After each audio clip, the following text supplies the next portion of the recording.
Did you see this? The Zion Open in China was canceled now because of the outbreak. Hold on a second. Try it now. There we go. Yes. Yeah, I didn't see that. That's Yeah. crazy. Yeah, So well- sporting events starting to get affected by this. I mean, think about it nowadays. I mean, are you going to get on a boat? No.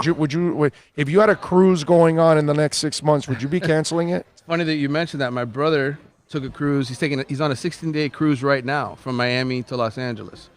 Now, if the coronavirus was in the United States and it was prevalent, and of course not, I don't think I'd ever get on a cruise. But I told him, I said, you're kind of nuts going on a cruise all the way out to LA, because you'd imagine somebody who's been to China is probably on that boat. Right. Exactly. So, but hey, man, they had this plan for a long time. It was one of their dream vacations, so they went on it anyway. So it's like the Panama Canal thing. You go through the Panama Canal, and you come out the other side. You hit a couple cities in Mexico, and you get home to LA. That's where he lives. Remember, I work for Royal Caribbean. It's called a repositioning cruise. Okay. They're going from here to there, and then they'll be sailing out of Los Angeles for a few months. Okay. So Reposition. have you ever been through the Panama Canal? I have not. That's one thing I'd like to do at some point. It's super cool. Yeah. I've never been like sailing through it, but I've stood there watching the whole process. Okay. And it's like it's an engineering marvel, dude. Yeah, How they do it, it's awesome. the coolest thing I've ever done as far as cruise ships is concerned is go to Alaska and get on a helicopter and fly out and land on top of a glacier. That was probably one of the craziest. I was 18 years old, went with my parents and my younger brothers, and to this day, it's an incredible memory. But I also remember getting back on the cruise ship and hearing a half hour later how one of those helicopters had taken another family and crashed. Oh. So I said, I guess this is a one-time experience. Yes. I'm not going to be doing this again. Yes, definitely not. Definitely not. And by the way, Manny Navarro joining us, because I know on video you can see Manny. Yeah. But on audio, you're like, oh, wait a minute. Oh, you haven't told us who the hell's there. And so Manny Navarro, of course, he was in the neighborhood. So what, are you going to go pick up your daughter? Is that what it is? Yeah, she's got chorus practice right now, so I'll go pick her up. She'll finish around 3 o'clock. Nice. Yeah, so she's excited. Later this year, they'll be performing at Marlins Park. Wow. Her chorus group. So that'll be a big thing for her, and she's all excited. That is awesome. Man. Yeah. That is awesome, man. That is so cool, dude. That is you're gonna be like nervous. Oh right? yeah, I'm totally gonna be nervous, because it's one thing to do it in school in front of the other parents, but to go to a baseball game and do it in a baseball, Yeah. it's gonna be one of those moments where she's kind of like, wow, this is Yeah, it's big. Yeah, it's a like, big deal. wow, this is a big stage. Never been Yeah. on a stage like this. right. But the good thing is when you see her perform, because we know she's going to perform and kick ass, then you're going to go, all right, my kid is clutch. Yeah. My kid knows how to keep it, because I would have screwed it all up. 'Cause, right? That's the way you're going to think. She's good, man. She plays soccer. She loves the big stage. Played well in the championship game. So hopefully this is a thing where she steps up in the big moments. I like it. I like it. All right, so what do you think about the heaters here in the second half? Yeah, I was at practice yesterday. Went by, talked to a few of the guys, and look, it's important that they get off on the right foot here. Atlanta's not a very good team. You got to get a W there, and then Saturday as well. Come a little closer to the mic. 'Cause Yeah, we're not far. what I was gonna say is they got to get off to a good start here, because that 1-4 finish wasn't very good, and to me they got to get home court. If you're gonna play Philadelphia in the first round, which is potentially the matchup, And they 4-5, suck on the road. They so- suck on the road. You got to get home court. So to me, it's important for them to get off to a good start here. Yeah, yeah. And didn't they beat them already in Philly? They beat them in Philly once. Right. Didn't they win 2 out of 3? Right. They're one of 2 teams I think that have won in Philly this year. Right. So yeah, that's a good thing for them. And this was a great weekend for the Heat, because it's not just whatever you try to recruit with Giannis, if those guys ever did anything, but just in general for the league, agents, players, to see the Heat presence all throughout the All-Star game. Yeah. I think that kind of sends a message like, okay, that franchise is back, and they're, through the dark side of it. Absolutely. From all those bad decisions. And I think that's if you don't end up with Giannis, I don't know, maybe something else breaks, because now people say, okay, that's a place that we can go to now. It's funny because we were having that conversation yesterday before Spo came out. A few of the writers were all sitting there waiting for him to come out and talk to us, and started saying, okay, so what do you do now? Right? If you're the Heat, you know what you've got in Bam, you know what you got in Jimmy Butler, you know what you got in some of these young guys. Can you get a Giannis Antetokounmpo to come here? And if not him, then who else? Does Philly blow it up and trade Joel Embiid? Do you make that move? He played obviously well with Jimmy Butler. I think the third guy is Bradley Beal, right? That's the one everybody else sort of looks at, like, who could you get in here? Right. So to me, it's one of those three guys, and you're going to have to give up some of those young guys to make it work.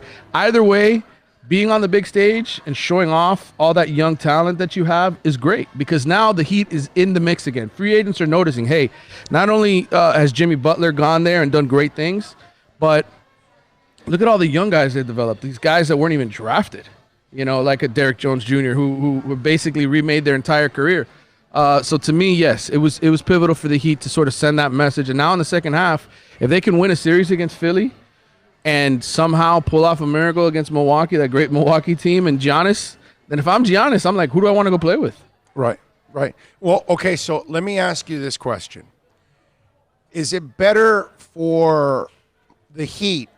Do they look, for them to land Giannis, okay, I'm just going to play this game to have a little fun, okay? Yeah. I'm not saying they're going to land there, but does Miami have a better chance of landing Giannis if he wins the title this year or if he loses the title this year? I think he's got to lose. I think if he wins, why is he going to leave? He's the king of Milwaukee. He's really the king of Milwaukee at that point.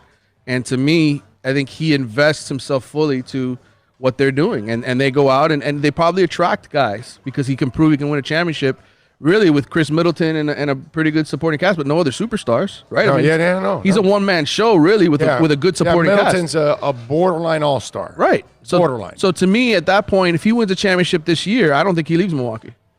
I'm thinking the other way. I'm thinking that because he's such a good dude, like he'll want to stay in Milwaukee because he wants to win that title for them. Now that he won the title, he feels like, okay, I did my job. I can now, and in a way like LeBron, I can now leave with no regrets whatsoever because I completed my job with you guys. Right. Very Kawhi-like. Right. And I almost find it better that he wins it so that part is done and he can now say, well, now the challenge is to go somewhere else and win it. Right. And maybe Miami, I don't know, man. I don't know what's better. I see the reasoning, but I tend to think, having seen other guys go through this, like Anthony Davis, for instance, right, and in New Orleans. But that wasn't even close to this. Well, but he made the playoffs. He made the playoffs a couple years with those teams, but he couldn't single-handedly do it, and that's ultimately what convinced him. I think for Miami to have a strong case, it's, hey, he can't get to the finals. If he doesn't even get to the finals with this team, right, then maybe he says to himself, okay, I got to go somewhere else to win. So that's what I think you're rooting for. And even if Miami loses in the first round this year, let's say they get Philly and they lose a 6 or 7 game series, I'm rooting for the Sixers to beat them because you're hoping that Giannis sees that and says, okay. I like your thinking of not even getting to the finals. Right. The frustration. But if he gets to the finals, I don't know, because then he'll still feel like, well, I've got a finals team. Right. I'm a finals team in the East, and that's where – and the East is obviously weaker than the West, and he knows that. So – and even when you look at the team he picked in the All-Star game, he picked a lot of the blue-collar stars. Right. I like the fact that he picked Bam and Jimmy. Yeah. It kind of sends a message of, hey, you know what? I want to play with those guys. I want to see what it's like. So, and that's where this all starts. I mean, the dream team, the dream teams, etc. Specifically Bam. Right. How he spoke about Bam right before he made the pick. Right. And he talked about wanting to play with guys who play hard. Right. Right. So, if for Miami, I think we know this roster probably not capable of winning a championship as constructed. They're going to need. They're better than I thought they were already. As it is. They are, but this is probably 3rd, 4th, 5th seed is probably what they are with this talent base. Better than I thought they were, bro. I was wrong. I thought they were a 7 or 8 seed. But that's not good enough for Pat Riley. He's going to swing for the fences. Oh, yeah. And so if Joel Embiid becomes available, I know some people were saying, oh, is he even a fit in Miami? I'm like, I'm pretty sure if you watch the end of that All-Star game, because he's going to crowd the lane and Miami's going to have to play through him more, etc. Have they ever heard Pat Riley talk about long and athletic? I know. Those two phrases, how many times does he use that when he loves to talk about whether it's Lamar Odom or whoever throughout the history of time? He loves when players are, and he'll do this, long and athletic, and he'll open his arms up like that because he loves those kind of players, dude. Yeah. That guy's a perfect Heat player. He is, and he obviously gets along with Jimmy already. Yeah. There's a good relationship there. So, To me, I think either Embiid or Bradley Beal are like the more realistic options, and I think Bradley Beal would love to be here, but they can't get a hold of him until next year. So. And I think also that as time goes on, this Jimmy contract will get worse. Okay? Yeah, because he's going to age. Because he's going to age, and it's going to be it's all right for him this year to be your best player, but it's not all right moving forward. No. Because he's not that guy. He's not the closer. He's not a number one.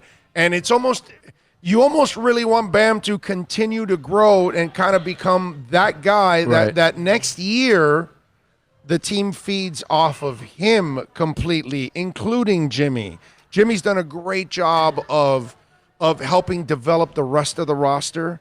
But he also I think he's also really smart, because I think he also understands that I'm not the guy to take over anyway. So I'm better off facilitating and supporting my guys and enriching them in the locker room on practice, feeding them and feeding their egos and making them better. I think he's done a phenomenal job, better than I thought he would, because I thought he was going to come here to be more of I'm the guy, and he's not. He's been the opposite. Ultimate, I'm the team guy. Right.